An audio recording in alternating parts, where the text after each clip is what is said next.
അധ്യായത്തിലെ മൂന്നാമത്തെ ചാപ്റ്ററാണ് കൈകാര്യം ചെയ്യുന്നത്. ചാപ്റ്ററിന്റെ പേര് ക്രിയാശീല ശ്രേണിയും വൈദ്യുത രസതന്ത്രവും എന്നതാണ്. നമുക്കറിയാം വീടുകളിൽ നമ്മൾ സെല്ലുകൾ ഉപയോഗിക്കുന്നുണ്ട്. ക്ലോക്കിലായാലും അതുപോലെ തന്നെ ടോർച്ചിലായാലും നമ്മൾ സെല്ലുകൾ ഉപയോഗിക്കാറുണ്ട്. അതുപോലെ തന്നെ നമുക്കറിയാം ഇരുമ്പ് അതുപോലെ തന്നെ സ്വർണ്ണം പോലുള്ള ലോഹങ്ങളെ പറ്റിയൊക്കെ നമ്മൾ പഠിച്ചിട്ടുണ്ടായിരുന്നു.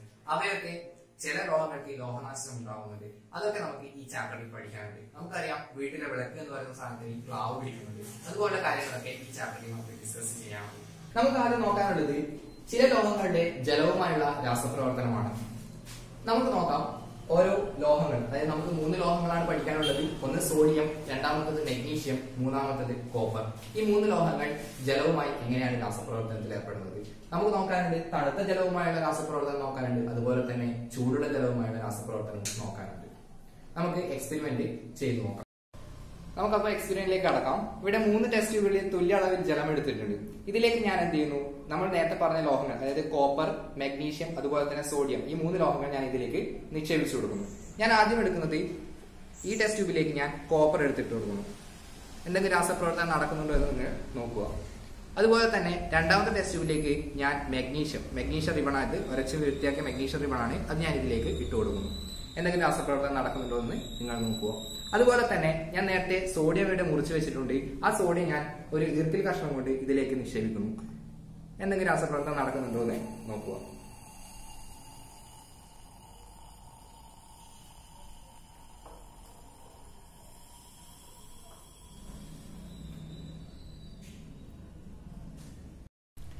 ലിറ്റ്മസ് പേപ്പർ ഉപയോഗിച്ച് നമുക്ക് ഈ ലായനിയുടെ സ്വഭാവം നമുക്ക് മനസ്സിലാക്കാം. ഇവിടെ ഞാൻ എടുത്തിരിക്കുന്നത് ചുവന്ന ലിറ്റ്മസ് പേപ്പറാണ്. ഈ ചുവന്ന ലിറ്റ്മസ് പേപ്പറാണ് ഞാൻ ഇവിടെ എടുത്തിട്ടുള്ളത്. ഇതിൽ നിന്ന് ഞാൻ ഒരു ലീഫ് എടുക്കുന്നു. ലീഫ് എടുത്ത് ഞാൻ ഓരോ ലൈനിലേക്ക് മുക്കി നോക്കുന്നു. ആദ്യം ഞാൻ എടുത്തു വെച്ചിരിക്കുന്നത് സോഡിയം നിക്ഷേപിച്ച ടെസ്റ്റ് ട്യൂബിലേക്ക് ഞാൻ ഇതൊന്ന് മുക്കി നോക്കുന്നു.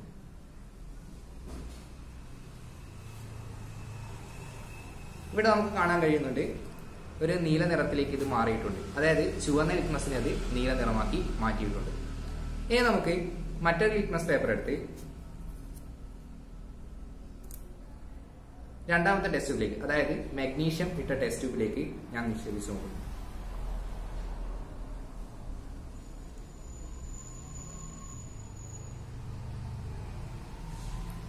ഇവിടെ ഒരു മാറ്റവും നമുക്ക് കാണാൻ വേണ്ടി കഴിഞ്ഞിട്ടില്ല.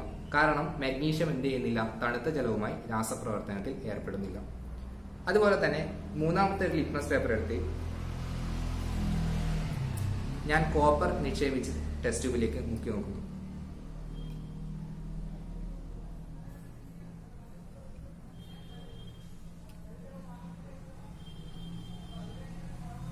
ഇവിടെ യാതൊരു മാറ്റവും നമുക്ക് കാണാൻ വേണ്ടി കഴിയുന്നില്ല.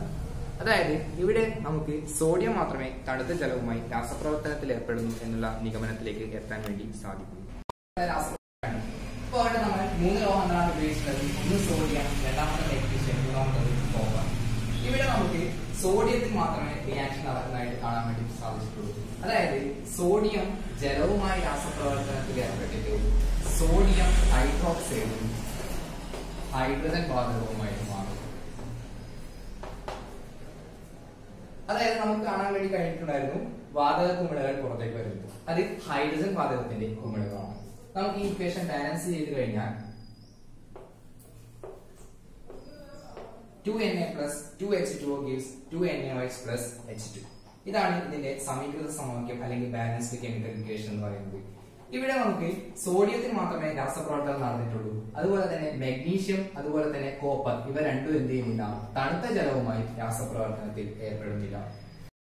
ഇവിടെ 2 ടെസ്റ്റ് ട്യൂബുകളിൽ ഞാൻ ചൂടുള്ള ജലമാണ് എടുത്തിട്ടുള്ളത്. ഇതിലേക്ക് ഞാൻ തുല്യ വലിപ്പമുള്ള കോപ്പർ അതുപോലെ തന്നെ മെഗ്നീഷ്യമാണ് നിക്ഷേപിക്കുന്നത്.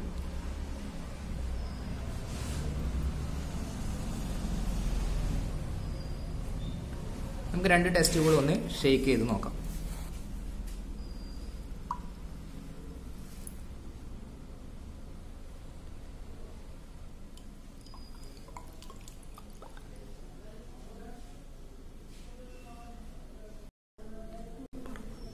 നമുക്ക് ഇതിൽ നിന്ന് മനസ്സിലാക്കാം ചൂടുള്ള ജലവുമായി മെഗ്നീഷ്യം രാസപ്രവർത്തനത്തിൽ ഏർപ്പെടുന്നുണ്ട്. അതുപോലെ തന്നെ കോപ്പർ ചൂടുള്ള ജലവുമായി രാസപ്രവർത്തനത്തിൽ ഏർപ്പെടുന്നില്ല.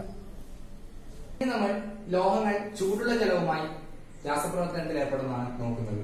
നമ്മൾ നേരത്തെ നോക്കിയത് ജലം എന്ന് പറയുന്നത് തണുത്ത ജലമായിരുന്നു. അത് ലോഹവുമായി എങ്ങനെ രാസപ്രവർത്തനത്തിൽ ഏർപ്പെടുന്നു എന്നായിരുന്നു നമ്മൾ നേരത്തെ നോക്കിയത്. ഇപ്പോൾ നോക്കുന്നത് ലോഹങ്ങൾ ചൂടുള്ള ജലവുമായി രാസപ്രവർത്തനത്തിൽ ഏർപ്പെടുന്നതാണ്. ഇവിടെ നമ്മൾ സോഡിയം ഉപയോഗിക്കുന്നില്ല. എക്സ്പെരിമെന്റ് കണ്ടിട്ടുണ്ടാവും, ഞാൻ ഇവിടെ സോഡിയം ഉപയോഗിച്ചില്ല. കാരണം എന്താണെന്ന് വെച്ച് കഴിഞ്ഞാൽ സോഡിയം മെറ്റൽ എന്ന് പറയുന്നത് ജലവുമായിട്ട് വേഗത്തിൽ രാസപ്രവർത്തനത്തിൽ ഏർപ്പെടുന്നതാണ്. ചൂടുള്ള ജലവുമായിട്ട് രാസപ്രവർത്തനം ഏർപ്പെടുമ്പോൾ ചിലപ്പോൾ എക്സ്പ്ലോഷൻ സംഭവിക്കാൻ സാധ്യതയുണ്ട്. അതുകൊണ്ടാണ് നമ്മൾ എന്ത് ചെയ്യുന്നില്ല, സോഡിയത്തെ ചൂടുള്ള ജലവുമായി രാസപ്രവർത്തനത്തിൽ ഏർപ്പെടുത്തുന്നത്. കൂടാതെ ഞാൻ എന്ത് ചെയ്തിട്ടുണ്ട്, മെഗ്നീഷ്യം അതുപോലെ തന്നെ കോപ്പർ, ഈ രണ്ട് ലോഹങ്ങളെ ഞാൻ ചൂടുള്ള ജലവുമായി രാസപ്രവർത്തനത്തിൽ ഏർപ്പെടുത്തിയിട്ടുണ്ടായിരുന്നു.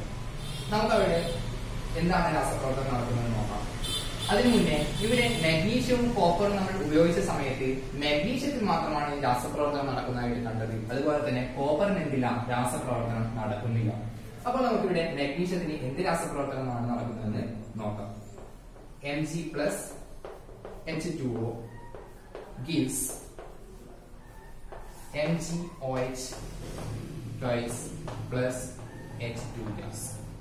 അതായത് ഇവിടെ മെഗ്നീഷ്യം ജലവുമായി രാസപ്രവർത്തനത്തിൽ ഏർപ്പെട്ട് മെഗ്നീഷ്യം ഹൈഡ്രോക്സൈഡും ഹൈഡ്രജൻ വാതകവുമായിട്ടാണ് മാറുന്നത്.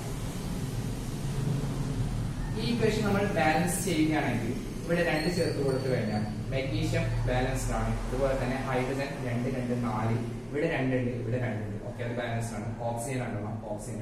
ഇക്വേഷൻ ബാലൻസ്ഡ് ആണ്. അപ്പോൾ നമുക്ക് ഇവിടെ നിന്ന് തന്നെ നമുക്ക് ഒരു കൺക്ലൂഷനിലേക്ക് എത്താൻ വേണ്ടി പറ്റുന്നുണ്ട്. ചില ലോഹങ്ങൾ തണുത്ത ജലവുമായി രാസപ്രവർത്തനത്തിൽ ഏർപ്പെടുന്നുണ്ട്, ചില ലോഹങ്ങൾ ചൂടുള്ള ജലവുമായി രാസപ്രവർത്തനത്തിൽ ഏർപ്പെടുന്നുണ്ട്. ചിലത് എന്ത് ചെയ്യുന്നില്ല, ജലവുമായി തീരെ രാസപ്രവർത്തനത്തിൽ ഏർപ്പെടാത്തതും ഉണ്ട്. ഇരുമ്പ് എന്ന ലോഹം തണുത്ത ജലവുമായും ചൂടുള്ള ജലവുമായി രാസപ്രവർത്തനത്തിൽ ഏർപ്പെടുന്നില്ല. പക്ഷേ അയൺ എന്ന് പറയുന്ന ലോഹം അല്ലെങ്കിൽ ഇരുമ്പ് എന്ന് പറയുന്നത് നമ്മുടെ ആവി അല്ലെങ്കിൽ നീരാവിയുമായിട്ട് എന്ത് ചെയ്യുന്നുണ്ട്, രാസപ്രവർത്തനത്തിൽ ഏർപ്പെടുന്നുണ്ട്. അതായത് സ്റ്റീമുമായിട്ട് അല്ലെങ്കിൽ നീരാവിയുമായിട്ട് രാസപ്രവർത്തനത്തിൽ ഏർപ്പെടുന്ന ലോഹം എന്ന് പറയുന്നത് ഇരുമ്പാണ്. അതൊന്ന് ശ്രദ്ധിക്കേണ്ട കാര്യമാണ്. അതുപോലെ തന്നെ ഇതിൽ പറയാനുള്ള ഒരു കാര്യം എന്ന് പറയുന്നത് സോഡിയം എന്ത് ചെയ്യുന്നുണ്ട്, ജലവുമായി രാസപ്രവർത്തനം, തണുത്ത ജലവുമായി രാസപ്രവർത്തനത്തിൽ ഏർപ്പെടുന്നുണ്ട്. അതുപോലെ തന്നെ മെഗ്നീഷ്യം എന്ന് പറയുന്നത് ചൂടുള്ള ജലവുമായിട്ടാണ് രാസപ്രവർത്തനത്തിൽ ഏർപ്പെടുന്നത്. എന്നാൽ അയൺ എന്ന് പറയുന്നത് സ്റ്റീം അല്ലെങ്കിൽ നീരാവിയുമായിട്ടാണ് രാസപ്രവർത്തനത്തിൽ ഏർപ്പെടുന്നത്. ഇനി നമുക്ക് ലോഹങ്ങളുടെ വായുവുമായുള്ള രാസപ്രവർത്തനം എന്താണെന്ന് നോക്കാം. നമുക്കറിയാം വീട്ടിൽ ഇരുമ്പ് കൊണ്ടുള്ള ഉപകരണങ്ങൾ കുറയുണ്ട്, അതൊക്കെ തുരുമ്പ് പിടിക്കുന്നുണ്ട്. അതെന്താണ്, വായുവുമായുള്ള രാസപ്രവർത്തനമാണ്. അതുപോലെ തന്നെ കുറെ ലോഹങ്ങൾ അലുമിനിയം പാത്രങ്ങളായാലും അതുപോലെ തന്നെ മെഗ്നീഷ്യം ആയാലും ഒക്കെ വായുവുമായി രാസപ്രവർത്തനത്തിൽ ഏർപ്പെടുന്നുണ്ട്. നമ്മൾ വീട്ടിൽ ശ്രദ്ധിച്ചു നോക്കിയാൽ ഞാനൊന്ന് പറഞ്ഞു, ഇരുമ്പ് തുരുമ്പിക്കുന്നത് അതെന്താണ്, വായുവുമായുള്ള ലോഹത്തിന്റെ രാസപ്രവർത്തനമാണ്. അതുപോലെ തന്നെ അലുമിനിയം പാത്രങ്ങൾ നമ്മൾ പുതുതായി മേടിക്കുന്ന സമയത്ത് അലുമിനിയം പാത്രങ്ങൾക്ക് ഒരു തിളക്കം ഉണ്ടാവും. അതെന്ത് ചെയ്യും, തിളക്കം കുറഞ്ഞു പോകുന്നത്. കാരണം എന്ന് പറയുന്നത് അലുമിനിയത്തിന്റെ ഓക്സൈഡ് ഫോം ചെയ്യുന്നതുകൊണ്ടാണ്. അലുമിനിയം ഓക്സൈഡിന്റെ കോട്ടിങ് അതിന് മുകളിൽ ഫോം ചെയ്യുന്നതുകൊണ്ടാണ്. നമ്മളൊന്ന് ജസ്റ്റ് ഒന്ന് ഉരച്ചു കഴിഞ്ഞാൽ അല്ലെങ്കിൽ നന്നായിട്ട് ഒന്ന് ഉരച്ചു കഴിഞ്ഞാൽ ആ തിളക്കം വീണ്ടും നമുക്ക് റീറ്റെയിൻ ചെയ്യാൻ വേണ്ടി പറ്റുന്നുണ്ട്. അതുപോലെ തന്നെ നമ്മൾ വീട്ടിൽ ഈ കോപ്പറിനെ ക്ലാവ് പിടിക്കുന്നത് അതും എന്താണ്, ലോഹങ്ങൾ വായുവുമായി രാസപ്രവർത്തനത്തിൽ ഏർപ്പെടുന്നതാണ്. മെഗ്നീഷ്യം രാസപ്രവർത്തനത്തിൽ ഏർപ്പെടുന്നുണ്ടോ? മെഗ്നീഷ്യവും എന്ത് ചെയ്യുന്നുണ്ട്, ഓക്സിജനുമായി രാസപ്രവർത്തനത്തിൽ ഏർപ്പെട്ട് അതിന്റെ മുകളിൽ മെഗ്നീഷ്യം ഓക്സൈഡിന്റെ കോട്ടിംഗ് ഉണ്ടാക്കുന്നുണ്ട്. അത് നമ്മൾ ഉരച്ച് വൃത്തിയാക്കിയതിനു ശേഷമാണ് രാസപ്രവർത്തനം നടത്താൻ വേണ്ടി ഉപയോഗിക്കുന്നത്. കാരണം എന്ന് പറഞ്ഞാൽ നമുക്ക് മെഗ്നീഷ്യമാണ് രാസപ്രവർത്തനത്തിൽ ഏർപ്പെടുത്തേണ്ടത്, അല്ലാണ്ട് മെഗ്നീഷ്യം ഓക്സൈഡ് അല്ല.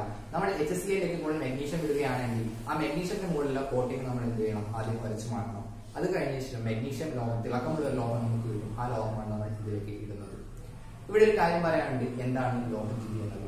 ലോഹദ്യുതി എന്ന് പറയുന്നത് ലോഹങ്ങളുടെ പുതുതായി മുറിച്ച ഭാഗങ്ങൾക്ക് തിളക്കം ഉണ്ടാകും. ആ തിളക്കമുള്ള പ്രോപ്പർട്ടി അല്ലെങ്കിൽ ആ പ്രോപ്പർട്ടിയാണ് എന്നെ വിളിക്കുന്നത് നമ്മൾ ലോഹദ്യുതി എന്ന് വിളിക്കുന്നത്. ഇപ്പോൾ ഏത് ലോഹം എടുത്തു കഴിഞ്ഞാൽ നമ്മൾ മുറിച്ചു കഴിഞ്ഞാൽ അതിനൊരു തിളക്കം ഉണ്ടായിരിക്കും. സോഡിയം മെറ്റൽ എടുത്ത് മുറിച്ചു കഴിഞ്ഞാൽ നമുക്ക് അതിനൊരു തിളക്കം ഉണ്ടായിരിക്കും. സോഡിയം എന്ന് പറയുന്നത് നമുക്ക് നൈഫ്, അതായത് സാധാരണ നമ്മുടെ കത്തി ഉപയോഗിച്ച് മുറിക്കാൻ വേണ്ടി വരുന്ന ഒരു മൃദു ലോഹമാണ്. ആ ലോഹം മുറിച്ചു കഴിഞ്ഞാൽ നമുക്ക് എന്തുണ്ടാകും, ഒരു തിളക്കം ഉണ്ടാകും. ആ തിളക്കം എന്ന് പറയുന്നത് അതിന് ആ ലോഹദ്യുതി എന്നുള്ള പ്രോപ്പർട്ടി ഉള്ളത് കൊണ്ടാണ്. കുറച്ച് സമയം നമ്മൾ സോഡിയം ലോഹം അല്ലെങ്കിൽ സോഡിയം മെറ്റൽ എടുത്ത് നമ്മൾ കുറച്ച് സമയം പുറത്തേക്ക് തുറന്നു വെച്ച് കഴിഞ്ഞാൽ അത് ഓക്സിജനുമായും അതുപോലെ തന്നെ കാർബൺ ഡൈ ഓക്സൈഡുമായി രാസപ്രവർത്തനത്തിൽ ഏർപ്പെടുന്നുണ്ട്. ഓക്സിജനുമായി രാസപ്രവർത്തനത്തിൽ ഏർപ്പെട്ട് സോഡിയം ഹൈഡ്രോക്സൈഡായി മാറുന്നു. പിന്നീട് അത് കാർബൺ ഡൈ ഓക്സൈഡുമായി റിയാക്ട് ചെയ്ത് സോഡിയം കാർബണേറ്റ് ആയിട്ട് മാറുന്നു. അത്രയ്ക്ക് ഡീറ്റെയിൽ ആയിട്ടൊന്നും പഠിക്കാനൊന്നുമില്ല, എന്നാലും ജസ്റ്റ് ഇതാണ് ഇതിന്റെ റിയാക്ഷൻ മനസ്സിലാക്കി വെക്കുക.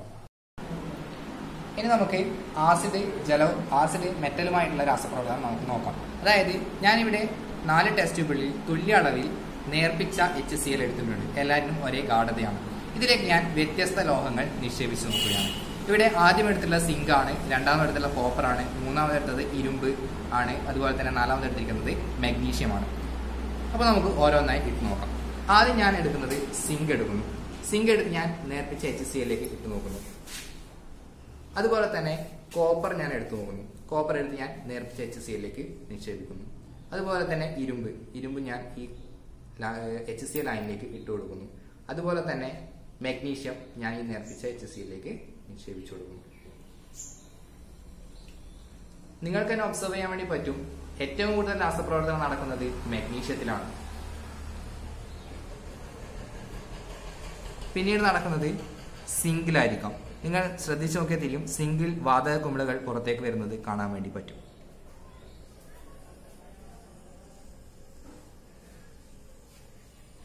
എന്നാൽ ഇരുമ്പിലും അതുപോലെ തന്നെ കോപ്പറിലും രാസപ്രവർത്തനം നടക്കുന്നതിന്റെ തോത് വളരെ കുറവാണ്. ഇരുമ്പിൽ ചെറിയ തോതിൽ രാസപ്രവർത്തനം നടക്കുന്നുണ്ട്. അതായത് ഇതുവരെ പറഞ്ഞ രാസപ്രവർത്തനത്തിലെല്ലാം ഹൈഡ്രജൻ വാതകം നമുക്ക് സ്വതന്ത്രമാക്കപ്പെടുന്നുണ്ട്. ആ ഹൈഡ്രജൻ വാതകം സ്വതന്ത്രമാക്കപ്പെട്ട ഹൈഡ്രജൻ വാതകം നമുക്ക് ഹൈഡ്രജൻ തന്നെയാണോ എന്ന് തിരിച്ചറിയുന്നത് എങ്ങനെയാണെന്ന് നോക്കാം. ഈ ടെസ്റ്റ് ട്യൂബിൽ നിന്ന് നമുക്ക് വാതകം പുറത്തേക്ക് നിർഗമിക്കുന്നുണ്ട്. ആ വാതകത്തിന് മുകളിൽ നമ്മൾ ഒരു തീപ്പട്ടിക്കൊള്ളി എടുത്ത് കാണിക്കുകയാണ്. അതായത് കത്തുന്ന ഒരു തീപ്പട്ടിക്കൊള്ളി അല്ലെങ്കിൽ എരിയുന്ന ചന്ദനത്തിലല്ല, കത്തുന്ന ഒരു ചന്ദനത്തിലോ എന്തെങ്കിലും ഒന്ന് കാണിച്ചു കഴിഞ്ഞാൽ നമുക്ക് പൊട്ടൽ ശബ്ദത്തോടു കൂടി അത് കത്തുന്നതായി കാണാൻ വേണ്ടി പറ്റും. അങ്ങനെയാണെങ്കിൽ നമുക്ക് എന്ത് ഉറപ്പിക്കാം? ഹൈഡ്രജൻ വാതകമാണ് ഉണ്ടായതെന്ന് ഉറപ്പിക്കാൻ വേണ്ടി പറ്റും. ഇനി നമുക്ക് ക്രിയാശീല ശ്രേണി എന്താണെന്ന് നോക്കാം. നമ്മളിവിടെ ആസിഡുമായിട്ട് ലോഹങ്ങളെ രാസപ്രവർത്തനത്തിൽ ഏർപ്പെടുത്തിയിട്ടുണ്ടായിരുന്നു. അപ്പോൾ നമുക്ക് മനസ്സിലായ ഒരു കാര്യമാണ്, കുറെ ലോഹങ്ങൾ ആസിഡുമായി രാസപ്രവർത്തനത്തിൽ ഏർപ്പെടുന്നുണ്ട്. അതായത് നേർപ്പിച്ച ആസിഡുമായി രാസപ്രവർത്തനത്തിൽ ഏർപ്പെടുന്നുണ്ട്. കുറെ ലോഹങ്ങൾ നേർപ്പിച്ച ആസിഡുമായി രാസപ്രവർത്തനത്തിൽ ഏർപ്പെടുന്നില്ല. അതുപോലെ തന്നെ വായുവുമായി നമ്മൾ രാസപ്രവർത്തനം നോക്കിയിരുന്നു. വായുവായി നോക്കുന്ന സമയത്ത് ചില ലോഹങ്ങൾ തീരെ രാസപ്രവർത്തനം ഏർപ്പെടുന്നില്ല. ഇപ്പൊ പറയാൻ പറ്റൊരു കാര്യമുണ്ട്, സ്വർണം എന്ന് പറയുന്ന ലോഹം അത് നമുക്ക് ഒരിക്കലും എന്ത് ചെയ്യുന്നില്ല, വായുവുമായി രാസപ്രവർത്തനത്തിൽ ഏർപ്പെടുന്നില്ല. സ്വർണം എപ്പോഴും തിളക്കമുള്ളതായി കാണപ്പെടുന്നുണ്ട്. അത് കാര്യം നോട്ട് ചെയ്യേണ്ടതാണ്. അപ്പൊ നമുക്ക് എന്താണ് ക്രിയാശീല ശ്രേണി എന്നതിലേക്ക് നോക്കാം. ക്രിയാശീല ശ്രേണി എന്ന് പറയുന്നത് ലോഹങ്ങളെ അവയുടെ രാസപ്രവർത്തന ശേഷി കുറഞ്ഞു വരുന്ന തരത്തിൽ ക്രമീകരിച്ചിരിക്കുന്ന ശ്രേണിയാണ് എന്ന് പറയുന്നത് ക്രിയാശീല ശ്രേണി എന്ന് പറയുന്നത്. അതായത് നമ്മൾ ഇപ്പൊ ആസിഡുമായി രാസപ്രവർത്തനത്തിൽ ഏർപ്പെടുന്ന സമയത്ത്, അതായത് ആസിഡുമായി ലോഹങ്ങളെ രാസപ്രവർത്തനത്തിൽ ഏർപ്പെടുന്ന സമയത്ത് നമ്മൾ ശ്രദ്ധിച്ചിരുന്നു, മെഗ്നീഷ്യമാണ് ഏറ്റവും കൂടുതൽ രാസപ്രവർത്തനത്തിൽ ഏർപ്പെടുന്നത്. പിന്നീട് രാസപ്രവർത്തനം ഏർപ്പെടുന്നത് സിങ്ക് ആയിരുന്നു, പിന്നീട് അയൺ ആയിരുന്നു, തീരെ രാസപ്രവർത്തനം ഏർപ്പെടാത്തത് കോപ്പർ ആയിരുന്നു. അങ്ങനെയാണെങ്കിൽ ലോഹങ്ങളെ അവയുടെ രാസപ്രവർത്തന ശേഷി കുറഞ്ഞു വരുന്ന തരത്തിൽ ക്രമീകരിച്ച് കഴിഞ്ഞാൽ നമുക്ക് എങ്ങനെ എഴുതാം? മാഗ്നീഷ്യത്തിനാണ് ഏറ്റവും കൂടുതൽ രാസപ്രവർത്തനം. അതായത് magnesium greater than zinc greater than iron greater than copper എന്ന് നമുക്ക് എഴുതാൻ വേണ്ടി സാധിക്കും. ഇനി വായുവുമായുള്ള രാസപ്രവർത്തനത്തിൽ നമ്മൾ എടുത്തിരിക്കുന്നത്, ഞാനിപ്പോൾ അയൺ അതുപോലെ തന്നെ മാഗ്നീഷ്യം, കോപ്പർ അതുപോലെ തന്നെ സ്വർണം എടുത്തിരിക്കുന്നത്. ഇവിടെ നടക്കുന്നത് രാസപ്രവർത്തനം ഏറ്റവും കൂടുതൽ, വായുവുമായി രാസപ്രവർത്തനം ഏറ്റവും കൂടുതൽ നടക്കുന്നത് മാഗ്നീഷ്യത്തിനാണ്, പിന്നീട് അയണിന്, പിന്നീട് കോപ്പർ, പിന്നീട് സ്വർണ്ണത്തിന്. അതായത് സ്വർണ്ണത്തിന് രാസപ്രവർത്തനം തീരെ നടക്കുന്നില്ല എന്ന് നമ്മൾ പറഞ്ഞിട്ടുണ്ടായിരുന്നു. അങ്ങനെയാണെങ്കിൽ ഈ ശ്രേണി എന്ന് പറയുന്നത് magnesium greater than iron greater than copper greater than സ്വർണം ആണ് വരിക. ഓക്കെ, ഇനി നമുക്ക് എന്താണ് ക്രിയാശീല ശ്രേണി എന്ന് നമ്മൾ നോക്കിക്കഴിഞ്ഞു. ഇനി നമുക്ക് കുറച്ച് ലോഹങ്ങളെ, അതായത് നമുക്ക് പഠിക്കാനുള്ള കുറച്ച് ലോഹങ്ങളെ നമ്മൾ ക്രിയാശീല ശ്രേണിയായിട്ട് എഴുതിയിട്ടുണ്ട്. ആ ശ്രേണി നമുക്കൊന്ന് നോക്കാം. അത് നമ്മൾ ചെയ്യുന്നത് എങ്ങനെയാണെന്ന് വെച്ച് കഴിഞ്ഞാൽ, ആസിഡുമായിട്ട്, അതായത് നേർപ്പിച്ച HClലുമായിട്ട് രാസപ്രവർത്തനത്തിൽ എങ്ങനെയാണ് ഏർപ്പെടുന്നത് എന്നുള്ള രീതി വെച്ചിട്ടാണ് നമ്മൾ എന്ത് ചെയ്യുന്നത്, ലോഹങ്ങളെ ക്രിയാശീല ശ്രേണി നമ്മൾ ഉണ്ടാക്കിയിരിക്കുന്നത്. നമുക്ക് നോക്കാം ക്രിയാശീല ശ്രേണി എങ്ങനെയാണ് വരുന്നത്. ഇവിടെ നോക്കിക്കഴിഞ്ഞാൽ നമുക്ക് കാണാം, കുറച്ച് മൂലകങ്ങളുടെ പേര് ഞാൻ ഇവിടെ എഴുതിയിട്ടുണ്ട്. 2 ഏറോ മാർക്കും കൂടെ താഴേക്ക് കൊടുത്തിട്ടുണ്ട്. ആദ്യത്തെ മൂലകം എന്ന് പറയുന്നത് പൊട്ടാസ്യം, പിന്നീട് sodium, calcium, magnesium, aluminium, zinc, iron, nickel, tin, lead, hydrogen, copper, silver, gold. അതായത് ഇവിടെ നമ്മൾ നോക്കിക്കഴിഞ്ഞാൽ, ഞാൻ ആദ്യം പൊട്ടാസ്യം എടുത്തു നോക്കുന്നു. പൊട്ടാസ്യം നമ്മൾ ഇതുവരെ രാസപ്രവർത്തനം നടത്തിയിട്ടില്ല.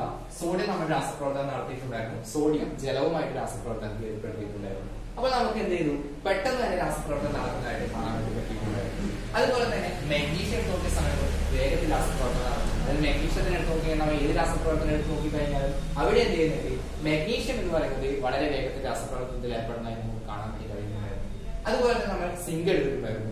മെഗ്നീഷ്യത്തെക്കാളും രാസപ്രവർത്തന ശേഷി കുറവുള്ള ഒരാളാണ് സിങ്ക്. നമ്മൾ നേരത്തെ ആസിഡിന്റെ കാര്യം പറയുന്നുണ്ടായിരുന്നു. അതുപോലെ തന്നെ അയൺ നമ്മൾ നോക്കിയിട്ടുണ്ടായിരുന്നു. ഇനി ഹൈഡ്രജൻ നമ്മൾ ഒരു സ്റ്റാൻഡേർഡ് ആയിട്ട് വെക്കുന്ന ഹൈഡ്രജന്റെ അത് റിഡക്ഷൻ പൊട്ടൻഷ്യൽ ഓക്സിഡേഷൻ പൊട്ടൻഷ്യൽ ഒക്കെ പറയാനുണ്ട്.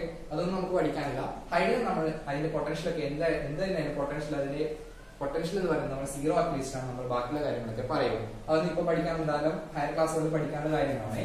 ഇവിടെ നോക്കിക്കഴിഞ്ഞാൽ കോപ്പറിന് രാസപ്രവർത്തനം തീരെ നടക്കുന്നില്ല. അതായത് നമ്മൾ ഏത് രാസപ്രവർത്തനം പറഞ്ഞ സമയത്ത് കോപ്പറിന് തീരെ രാസപ്രവർത്തനം നടക്കുന്നില്ല എന്ന് പറഞ്ഞിട്ടുണ്ടായിരുന്നു. അതുപോലെ തന്നെ സിൽവറും അതുപോലെ തന്നെ ഗോൾഡും നമുക്ക് എക്സ്പെരിമെന്റ്സ് ചെയ്യാൻ വേണ്ടി പറ്റില്ല. കാരണം വെച്ചാൽ അത് ഭയങ്കര കോസ്റ്റ്ലി ആയതുകൊണ്ടാണ്. അപ്പൊ നമുക്ക് ഇവിടെ സ്വർണ്ണത്തിൽ നമുക്കറിയാം തിളക്കം നഷ്ടപ്പെടുന്നില്ല എന്നുള്ളൊരു പോയിന്റ് നമ്മൾ പറഞ്ഞിട്ടുണ്ടായിരുന്നു. അപ്പോൾ ഇവിടെ നമുക്ക് സ്വർണ്ണത്തിന് എന്താണ് രാസപ്രവർത്തനം വളരെ കുറവാണ്. അതായത് ഈ ലോഹങ്ങളെല്ലാം അതായത് നമ്മൾ ഓരോ ടെസ്റ്റ് ട്യൂബുകളിൽ ആസിഡുകൾ എടുത്ത് ഇത് ഓരോ ലോഹങ്ങളും ഇട്ട് കഴിഞ്ഞാൽ ഇവിടെ ഏറ്റവും പെട്ടെന്ന് രാസപ്രവർത്തനത്തിൽ ഏർപ്പെടുന്നത് പൊട്ടാസ്യം ആയിരിക്കും. പിന്നീട് സോഡിയം രാസപ്രവർത്തനത്തിൽ ഏർപ്പെടും. പിന്നീട് കാൽഷ്യം. അതായത് അതിന്റെ ഓർഡർ എന്ന് പറയുന്നത് ഈ രീതിയിലാണ് വരുന്നത്. അതായത് ക്രിയാശീല ശ്രേണി എഴുതുന്ന സമയത്ത് രാസപ്രവർത്തന ശേഷി ഏറ്റവും കൂടുതലുള്ള ലോഹം എന്ന് പറയുന്നത് പൊട്ടാസ്യമാണ്. ഏറ്റവും കുറവ് എന്ന് പറയുന്നത് ഗോൾഡ് അല്ലെങ്കിൽ അതായത് സ്വർണമാണ്. എന്ത് വരുന്നത് ഏറ്റവും ക്രിയാശീല ശ്രേണി കുറവ്. ശരിയായി പറയുകയാണെങ്കിൽ നമ്മൾ ആസിഡുമായി ഡൈലൂട്ട് HCl അല്ലെങ്കിൽ നേർപ്പിച്ച HCl-മായിട്ടുള്ള രാസപ്രവർത്തനം പറയുകയാണെങ്കിൽ നേർപ്പിച്ച HCl നിന്ന് ഹൈഡ്രജൻ വാതകത്തെ ആദേശം ചെയ്യാൻ പറ്റുന്ന ലോഹങ്ങളാണ് ഇവിടെ നിന്ന് മുകളിലേക്ക് എഴുതുന്നത്. അതായത് ഹൈഡ്രജന് ശേഷം മുകളിലേക്ക് എഴുതിയിട്ടുള്ളത് എന്താണ് ആസിഡിൽ നിന്ന് അതായത് നേർപ്പിച്ച HCl അല്ലെങ്കിൽ നേർപ്പിച്ച ആസിഡിൽ നിന്ന് ഹൈഡ്രജൻ വാതകത്തെ ആദേശം ചെയ്യാൻ കഴിയുന്ന ലോഹങ്ങളാണ് നമ്മൾ ഇവിടെ ചിത്രീകരിച്ചിട്ടുള്ളത്. ഇവിടെ താഴോട്ടുള്ളത് ഹൈഡ്രജൻ വാതകത്തെ ആദേശം ചെയ്യാത്ത ലോഹങ്ങളാണ്. നമുക്ക് നോക്കിയാൽ ചെയ്യും മെഗ്നീഷ്യം നമ്മൾ എടുത്ത സമയത്ത് മെഗ്നീഷ്യം HCl-മായി രാസപ്രവർത്തനത്തിൽ ഏർപ്പെടുന്ന സമയത്ത് നമുക്കറിയാം മെഗ്നീഷ്യം ക്ലോറൈഡും H2 ഉണ്ടാവുന്നു. ഓക്കെ, അപ്പോ ആ ഹൈഡ്രജൻ വാതകം സ്വതന്ത്രമാക്കാൻ ആർക്ക് കഴിയുന്നത് മെഗ്നീഷ്യത്തിന് കഴിയുന്നത്. അതുകൊണ്ട് നമുക്ക് എന്ത് പറയാം മെഗ്നീഷ്യത്തിന് ക്രിയാശീല ശ്രേണിയിൽ മുകളിലാണ് സ്ഥാനം എന്ന് നമുക്ക് പറയാൻ വേണ്ടി പറ്റും. ഇനി നമുക്ക് ഈ ക്രിയാശീല ശ്രേണിയെ നമുക്കൊരു കോഡ് വെച്ച് പഠിക്കാം. എളുപ്പമുള്ള ഒരു കോഡാണ്, ഒന്നുമില്ല. ഓരോ മൂലകത്തിന്റെയും ആദ്യത്തെ അക്ഷരങ്ങൾ മാത്രം ഓർത്തു വെക്കുക. നമുക്കൊരു രസകരമായ കോഡ് ഉണ്ടാക്കാം. പോ സോ ക മ ആ സി ആ നി ടി ലെ ഹൈ കോ സൈ കോ.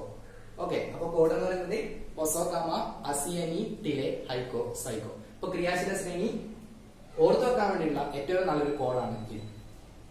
ഇത്രയും കാര്യങ്ങൾ നിങ്ങൾക്ക് മനസ്സിലായിട്ടുണ്ടെന്ന് വിചാരിക്കുന്നു. നിങ്ങൾക്കുള്ള ബാക്കി ക്ലാസ്സുമായിട്ട് ഞാൻ അടുത്ത വീഡിയോയിൽ വരുന്നതായിരിക്കും. Okay, thank you.